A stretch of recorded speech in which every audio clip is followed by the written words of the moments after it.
en deuxième année de DUT Génie Civil et Construction Durable à l'IUT de Chambéry, au Bourget du Lac, nous participons au concours des génies de la construction, sur le projet de la nouvelle aile de notre IUT. Le projet se situe sur le campus de l'université Savoie-Mont-Blanc, qui réfère 4500 étudiants, dont 2500 au sein de l'IUT. Ce dernier regroupe plusieurs filières, notamment GCCD, SGM, GACO, PEC et MMI. L'intention du projet est la création de nouveaux locaux destinés aux étudiants et à l'équipe pédagogique des filières PEC et GCCD. Nous retrouvons différents intervenants tels que le département de la Savoie en tant que maître d'ouvrage ou bien le cabinet Composite Architecte qui lui s'est occupé d'imaginer et de dessiner les plans. La construction de ce projet a commencé début novembre et doit être livrée pour janvier 2020. Pour ce qui est des méthodes constructives, des semelles ont été réalisées afin de former les fondations. Les voiles sont banchées et les dalles sont quant à elles alvéolaires et traditionnelles. Actuellement, l'entreprise de Gros Œuvres réalise le R+1. La visite virtuelle, réalisée à partir de la maquette Revit, permet de mieux visualiser dans l'espace le projet et ainsi donc de mieux le vendre.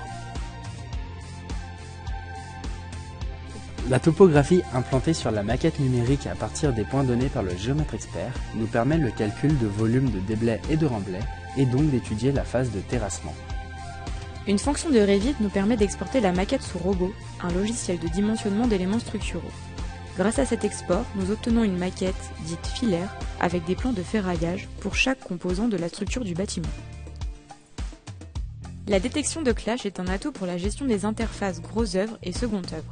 Elle permet de vérifier, par exemple, qu'aucun tuyau ne se croise ou que les réservations sont bien positionnées. Nous pouvons alors faire les modifications nécessaires. Cette fonction permet d'anticiper les problèmes d'exécution. Le BIM 4D a pour but de lier les éléments géométriques avec un planning, ce qui va permettre aux différents acteurs du projet de visualiser la progression d'une phase de construction. Les nomenclatures et les quantitatifs extraits par Revit permettent, lors d'une étude budgétaire d'une commande, d'avoir pour tout type de matériaux leurs caractéristiques, leur quantité et leur localisation au sein du projet.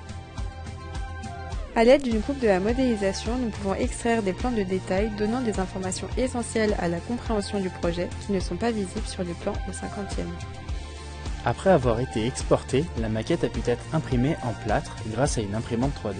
Ceci permet aux futurs utilisateurs d'imaginer l'enveloppe de l'ouvrage à moindre échelle. Pour mettre en valeur le projet et permettre une communication facilitée, un casque de réalité virtuelle peut être porté. Cet outil permet de découvrir le projet de façon ludique, en proposant une immersion dans les locaux. Il est aussi utilisé par les entreprises afin d'aborder le thème de la sécurité sur les chantiers. Tous ces éléments montrent que le domaine du BTP évolue vers une méthode de travail connectée, regroupant toutes les composantes d'un projet et permettant une collaboration optimale entre les différents intervenants.